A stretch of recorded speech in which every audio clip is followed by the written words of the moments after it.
बच्चों, हम क्लास 12 की गणित का अध्याय 12 रेखिक प्रोग्रामन लीनियर प्रोग्रामिंग का अध्ययन कर रहे हैं। पिछले सेशन में हमने प्रश्नावली 12.1 के प्रश्न संख्या 6 तक के प्रश्नों को हल करना सीख लिया है। बच्चों, आज के इस सेशन में हम उसी कड़ी में प्रश्नावली 12.1 के प्रश्न संख्या 7 और 8 को हल करने के बारे में अध्ययन करने वाले हैं। तो आइए देखते हैं क्वेश्चन संख्या 7। देखिएगा,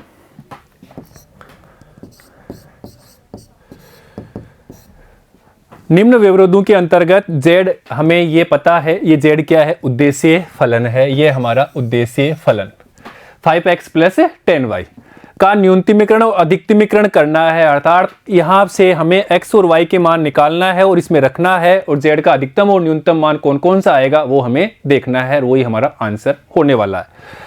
और उसके लिए हमारे पास में ये व्यवरोध दिए हुए हैं। अर्थात इन व्यवरोधों की सहायता से अपन हल क्षेत्र ढूंढेंगे और उसको ग्राफ के ऊपर निरूपित कर देंगे, तो हमें उभयनिष्ठ क्षेत्र मिल जाएगा। और हमें उभयनिष्ठ क्षेत्र से कोणीय बिंदु ले लेंगे, और वो कोणीय बिंदु x y के मान होंगे और वहां पे अपन रख लेंगे। तो देखिएगा, असमीकाओं को समीकरण में बदलने पर असमीकाओं को समीकरण में बदलने पर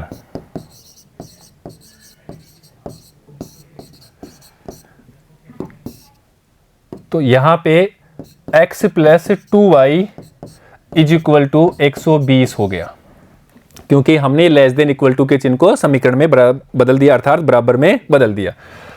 और यहां से अपन x और y के मान ले लेते हैं ताकि हमें निर्देशांक मिल जाएंगे, और इन निर्देशांकों की सहायता से रेखा खींच लेंगे। तो अर्थात x 0 रख लेते हैं तो y का मान 60, और y को 0 रख लेते हैं तो यहाँ पे x का मान 120। ये ऐसे प्राप्त हो गया। इसी प्रकार से दूसरी ये समीका देखते हैं, ये अपने पास में है x + y > 60 है, तो यहाँ पे समीकरण में बदलेंगे तो बराबर लगा दिया 60। x y के मान ले लेते हैं, x y, x = 0 रखा तो y का मान 60, y 0 रखा तो x का 60। तीसरी ये समीका से देखते हैं, x - 2y > 0 है तो = 0, या अपन लिख सकते हैं x = 2y। तो यहाँ से हमें x और y के मान मिल जाएंगे, x y, x यहाँ से हम y का मान 1 रखते हैं तो x का मान 2, और यहाँ पे 2 रखते हैं y का मान तो यहाँ पे 4, ऐसे प्राप्त हो जाएगा। और 0 0 पे रखेंगे तो ये 0 0 ही प्राप्त होगा, अर्थात वो रेखा मूल बिंदु से भी जाएगी। तो इस प्रकार से हमने इनको चेंज कर लिया। और व्यवरोध भी है हमारे पास में, ऋणोत्तर व्यवरोध, वो क्या है, x > 0 = x = 0, और ऐसे ही y = 0। तो अब इनकी सहायता से अपन क्या कर लेते हैं, ग्राफ खींच लेते हैं। तो देखिएगा,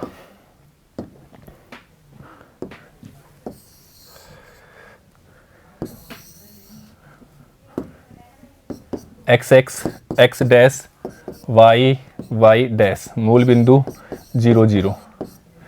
तो अपन इन समीकरणों की सहायता से इनकी रेखाएं खींच लेते हैं, और उसके लिए हमें यहाँ पे दिया हुआ है। तो बच्चों, इन निर्देशांकों की सहायता से रेखाएं खींचने पर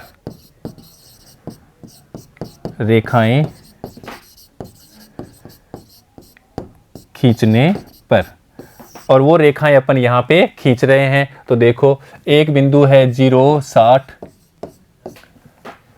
और यहाँ पे है 120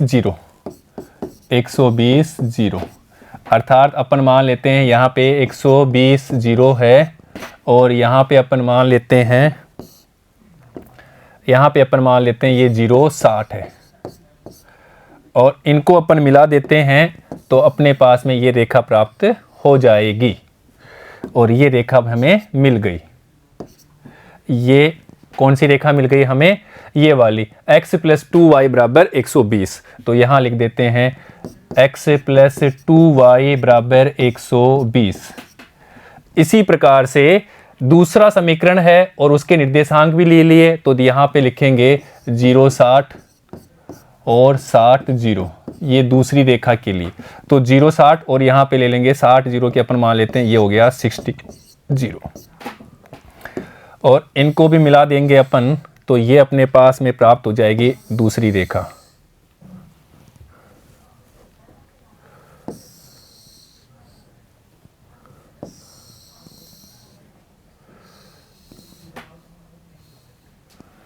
ये हमने दूसरी रेखा भी खींच ली। और ये रेखा कौन सी है? ये है x प्लस वाई बराबर 60, तो यहाँ लिखेंगे x प्लस वाई बराबर 60। इसी प्रकार से तीसरी रेखा भी है x बराबर 2y या x माइनस वाई बराबर 0, तो 1 से 2, यहाँ पे हमने 2 1 4 2 या 0 0, तो यहाँ पे भी अपन लिख लेते हैं 2 1 4 2 4 2 और ऐसे ही 0 0 भी था, अर्थात ये मूल बिंदु से होके जाएगी। तो अपन बात कर लेते हैं, ये रेखा जाएगी मूल बिंदु से होते हुए, तो यहाँ से ये 0 0 हो गया, और इसी प्रकार से यहाँ पे ये 2 और ये 1, तो ये 2 1 मान लेते हैं, और इसी प्रकार से ये 4 और 2, तो ये 4 2 आ जाएगा। तो ये रेखा यहाँ से गुजर जाएगी। इस प्रकार से ये रेखा अपन यहाँ से गुजार देते हैं। ये रेखा अपने पास प्राप्त हो गई। और ये रेखा कौन सी है? x माइनस 2y बराबर 0, तो यहाँ लिख लेते हैं x माइनस 2y बराबर 0। तो ये तीनों रेखाएं हमने ग्राफ के ऊपर निरूपित कर दी। अब देखिए, अब हमें देखना है इनका हल क्षेत्र। और हल क्षेत्र से पहले अपन देख लें इनके प्रतिच्छेद बिंदु के निर्देशांक। और प्रतिच्छेद बिंदु के निर्देशांक के लिए हमें यहाँ पे देखो, यहाँ के निर्देशांक निकालने हैं। उसके लिए ये रेखा है, अर्थात यहाँ पे बात कर लेते हैं अपन, एक रेखा है x minus 2y equal to 0, और दूसरी यहाँ पे ये है x plus y equal to 60। अर्थात यहाँ से अपन x बराबर 2y का मान रखेंगे तो 3y इक्वल टू 60। x बराबर 2y यहाँ पे रखा तो 3y बराबर 60, तो y बराबर हो जाएगा 20। और y बराबर 20 हो गया तो अपन यहाँ रख देते हैं, किसी में भी यहाँ रख दिया मान लो 20, तो यहाँ से जाएगा 40, तो यहाँ पे भी रखेंगे 20, तो ये जाएगा 40, तो x बराबर 40। तो यहाँ के निर्देशांक हमारे पास प्राप्त हो गए 40 और 20।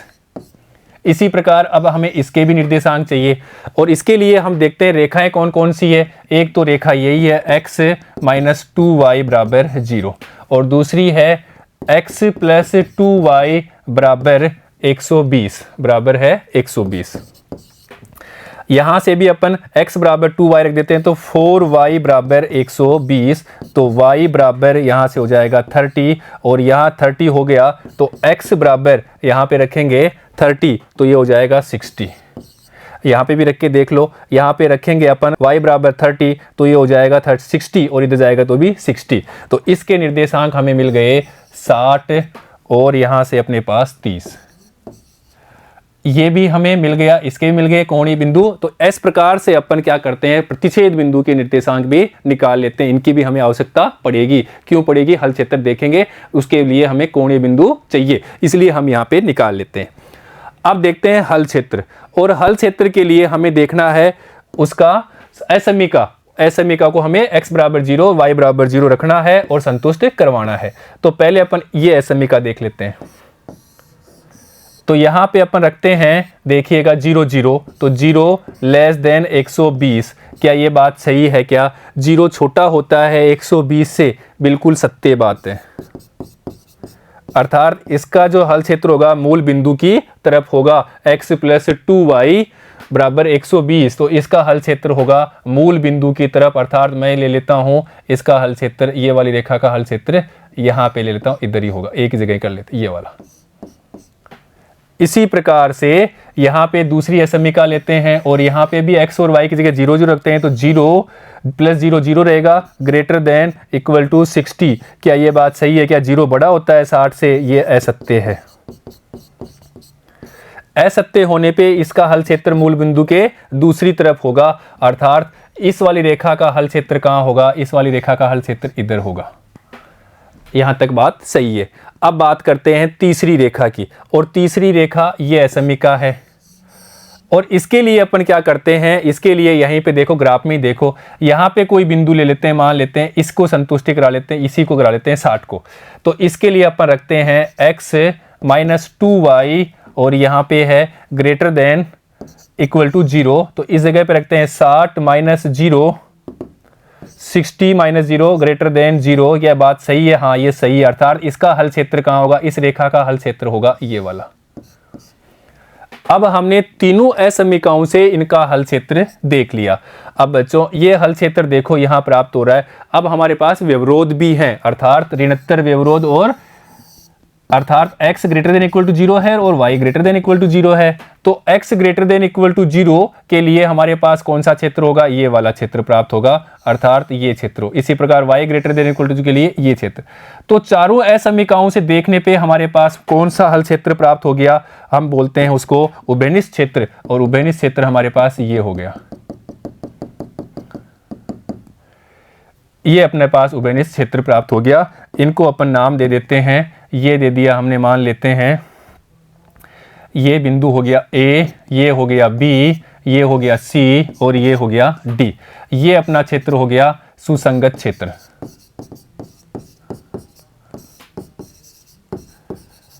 और सुसंगत क्षेत्र है तो कैसा है, ये परिबद्ध क्षेत्र है। सुसंगत क्षेत्र परिबद्ध है, क्योंकि यहां से देखने से हमें पता लग रहा है कि कैसा है, ये बंद है अर्थात परिबद्ध है, उभयनिष्ठ है इसलिए सुसंगत है। उभयनिष्ठ किन से है, चारों असमीकाओं से ये क्या है, क्षेत्र उभयनिष्ठ है। कौन सा, A B C D। तो ये कौन सा क्षेत्र हो गया, उभयनिष्ठ क्षेत्र प्राप्त हो गया। तो अपन लिख देंगे यहां पे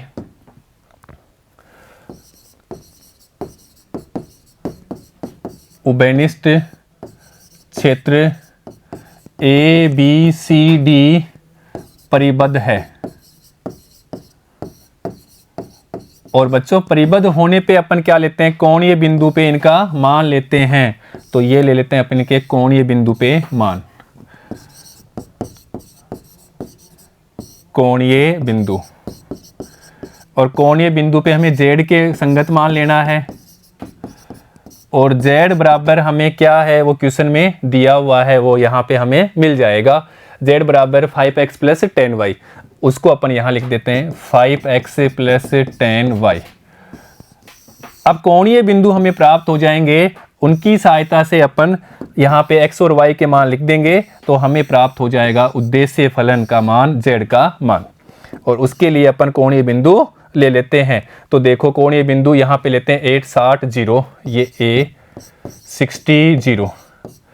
तो यहाँ पे अपन रखते हैं z बराबर, तो देखो यहाँ पे 60 रखेंगे तो ये हो जाएगा 6 पंजे 30, तो ये 300 प्लस 0 0 रहेगा। B बिंदु देखो, B बिंदु पे अपने पास है 120 0, तो यहाँ लिखते हैं 120 0। अब देखो यहाँ पे अपन करेंगे तो यहाँ से अपने पास प्राप्त हो जाएगा 12 इंटू 5, तो 5 ये हो जाएगा z बराबर 700, बार से गणी 12 पंजे 60, तो यहाँ लिख देते हैं 60 और ये 0। इसी प्रकार से C बिंदु पे देखिएगा, C बिंदु अपने पास में है 60 और यहाँ पे है 30, तो यहाँ लिख देते हैं 60 30। और देखो इस पे अपन मान ढूंढते हैं, तो यहाँ से अपने पास प्राप्त हो जाएगा 5 रखेंगे तो 6, ये पंजे 30, तो ये 300 हो जाएगा, और यहाँ पे रखेंगे तो ये हो जाएगा 300, अर्थात यहाँ पे भी 600 ही प्राप्त होगा। इसी प्रकार D पे देखते हैं, और D है अपने पास में 40 20, तो इसके निर्देशांक है 40 20, और यहाँ पे देखते हैं तो 40 रखेंगे तो यहाँ से अपने पास हो जाएगा 200, 40 रखने पे यहाँ पे हो जाएगा 200, और इसी प्रकार से यहाँ पे रखेंगे तो ये भी 200, क्योंकि यहाँ पे रखे 500 का 20, तो ये हो जाएगा 200। इसी प्रकार वहाँ पे 10 इंटू 20 200, तो z बराबर 400 प्राप्त हो गया। अब हमें देखना है इसमें अधिकतम कौन सा है और न्यूनतम कौन सा है। तो बच्चों ये तो हो गया न्यूनतम, और ये हो गया दोनों अधिकतम, और यही हमें पूछा है अधिकतम और न्यूनतम। तो अपन इसको लिख देंगे, अतः ए बिंदु पे, बिंदु ए कौन सा है 60 0 पे z न्यूनतम, अर्थात उद्देश्य फलन न्यूनतम है, और वो कितना है, न्यूनतम यहाँ पे 300। वह बिंदु 120 0 व 60 30 पर अधिकतम, और वो कितना है 600 है, और यही हमारा आंसर है। अब यहाँ पे एक चीज और है, अर्थात ये बी और सी रेखाखंड पे पूरे पे ये मान देगा 600 प्रत्येक बिंदु पे, अर्थात अनंत मान प्राप्त होंगे। तो यहाँ पे अपन कह सकते हैं कि ये बी और सी, ये अपने पास में बी और सी ये रेखाखंड है, इस रेखाखंड के ऊपर प्रत्येक बिंदु पे एक मान देगा 600 मान देगा। कहीं पे भी रखोगे तो हमें क्या मान देगा, ये 600 मान देगा, और यही हमारा आंसर है। तो इस प्रकार से अपन क्वेश्चन को सोल्व कर लेते हैं। बस हमें आना चाहिए कैसे हमें इस क्वेश्चन को सोल्व करना है, स्टेप पता होने चाहिए कि इस प्रकार के रेखिक समीकरण होते हैं, रेखिक असमीकाएं होती है, इनको कैसे हमें सोल्व करना है, असमीकाओं को समीकरण में बदलना है, उसके बाद में हमें उनको ग्राफ के ऊपर निरूपित करना है, हल क्षेत्र देखना है, उभयनिष्ठ है वो देखना है, परिबद्ध है वो देखना है, अपरिबद्ध है उसके लिए वो देखना है, फिर हमें उनके कोणीय बिंदु लेकर के अधिकतम और न्यूनतम मान ले लेते हैं, जैसा कि अभी हमने किया है। ठीक है बच्चों, नेक्स्ट देखते हैं क्वेश्चन 8। अब सभी क्वेश्चन एक जैसे ही हमें प्रैक्टिस करेंगे तभी हमें ये समझ में आएंगे, इसलिए आप इन क्वेश्चनों की स्वयं भी प्रैक्टिस करेंगे तभी ये क्वेश्चन समझ में आएंगे, क्योंकि यहाँ पे कैलकुलेशन है, ग्राफ बनाना है, फिर हमें कोणीय बिंदु लेना है, फिर उनको मान को रखना है। तो देखो यहाँ पे है ये हमारा उद्देश्य फलन, उद्देश्य फलन, अर्थात हमें इसको अधिकतम और न्यूनतम करना है, और उसके लिए हमें x और y के मान निकालना है, और उसके लिए x और y के मान निकालने के लिए ये व्यवरोध दिए हुए हैं। तो सबसे पहले तो इन व्यवरोधों को, ये अपने पास में क्या है, व्यवरोध है, अर्थात असमीकाएं हैं।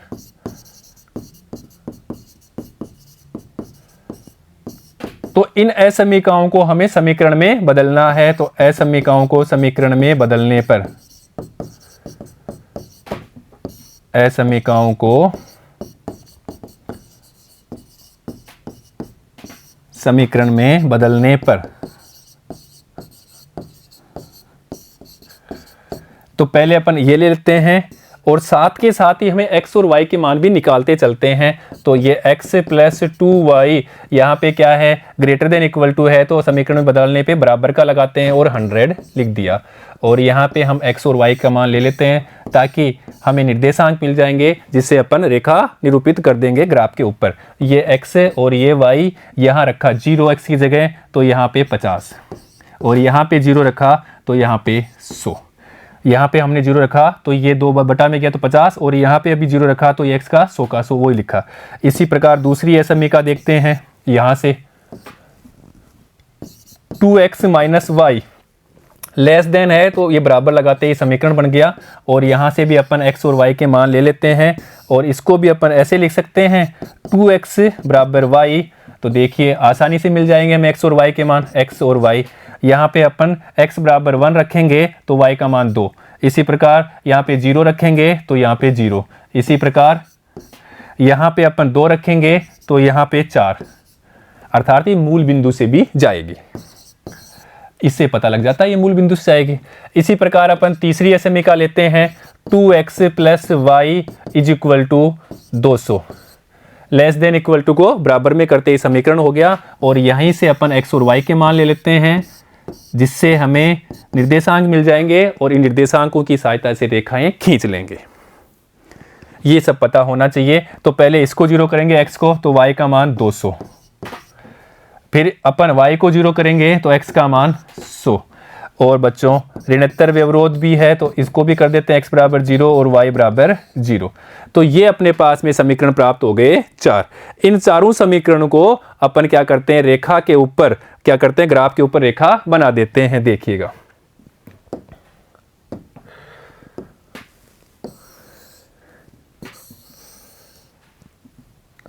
ये अपनी x डैश, ये y और ये y डैश, ये रेखाएं खींचने पर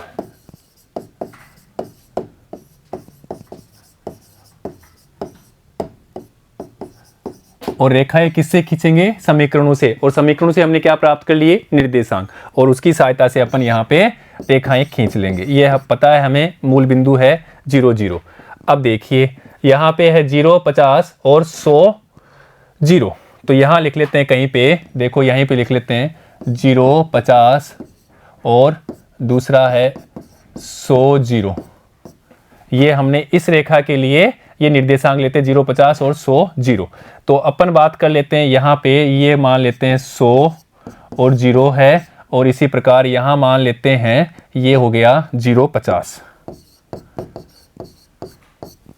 और ये तो अपन मिला देते हैं। तो ये तो अपने पास में एक रेखा मिल गई, ये एक रेखा मिल गई हमें,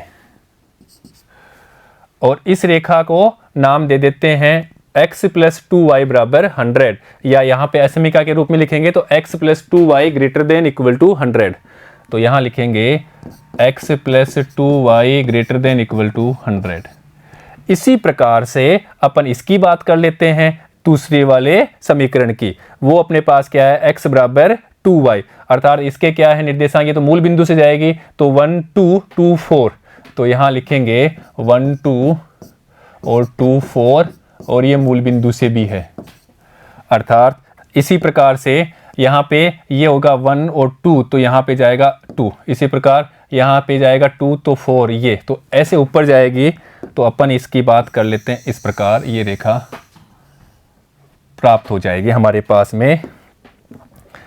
यहाँ से ले लेंगे 2x - y less than equal to 0, तो यहाँ लिख देंगे अपन 2x - y और लेस देन इक्वल टू 0।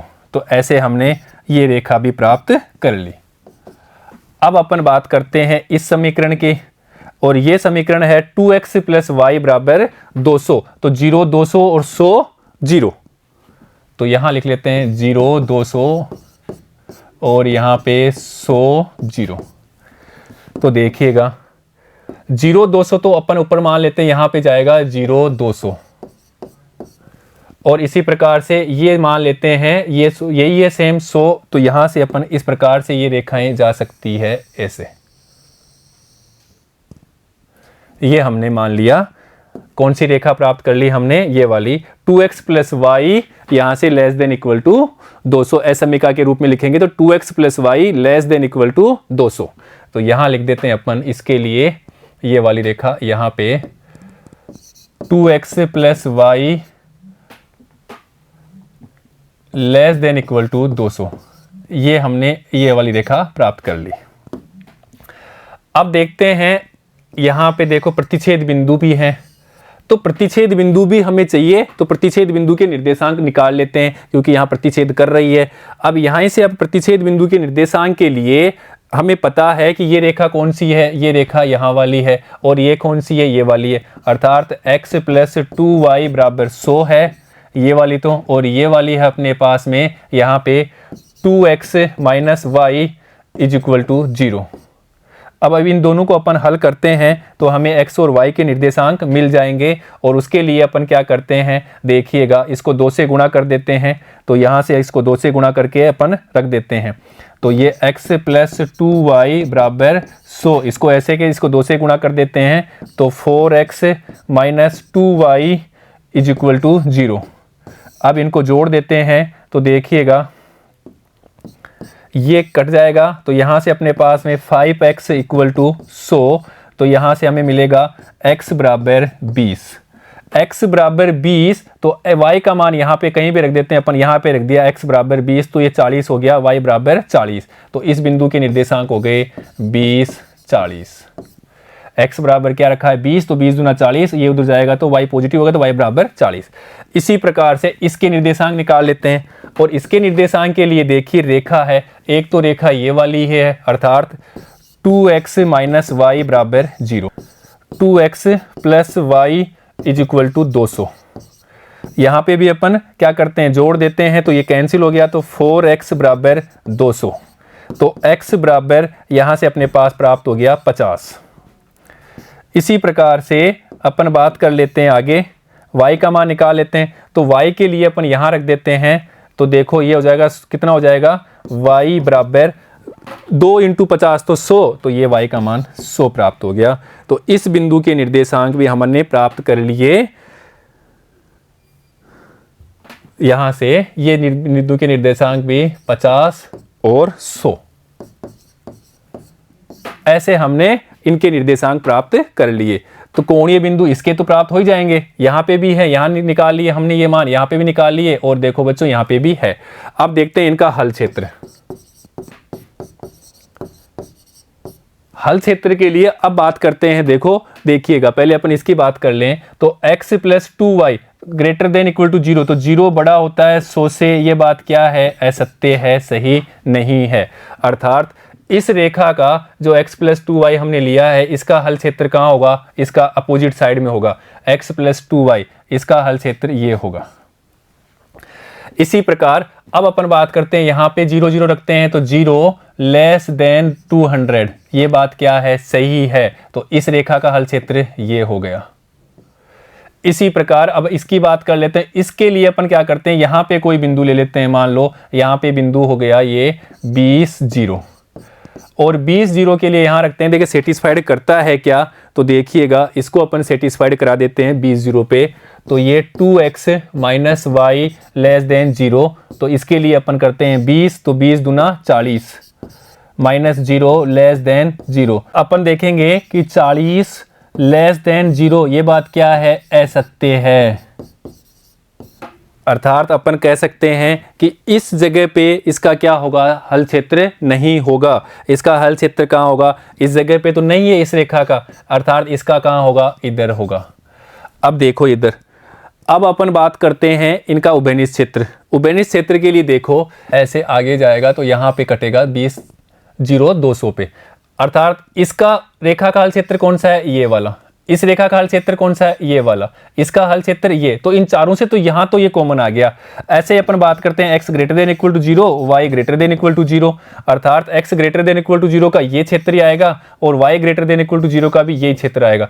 तो ये चारों असमीकाओं से ये क्षेत्र क्या हो गया? उभयनिष्ठ हो गया। तो अपन यहाँ पे बोल देंगे कि ये जो डॉटेड है, कलर रेड कलर से डॉटेड एरिया है, ये अपना क्या हो गया? उभयनिष्ठ क्षेत्र हो गया।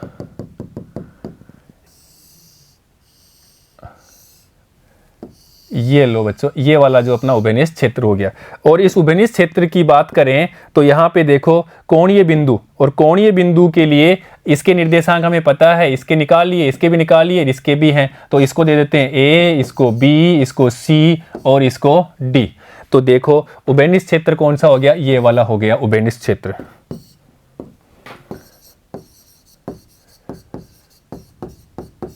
उभयनिष्ठ क्षेत्र जिसको अपन बोलते हैं सुसंगत क्षेत्र। तो देखिएगा,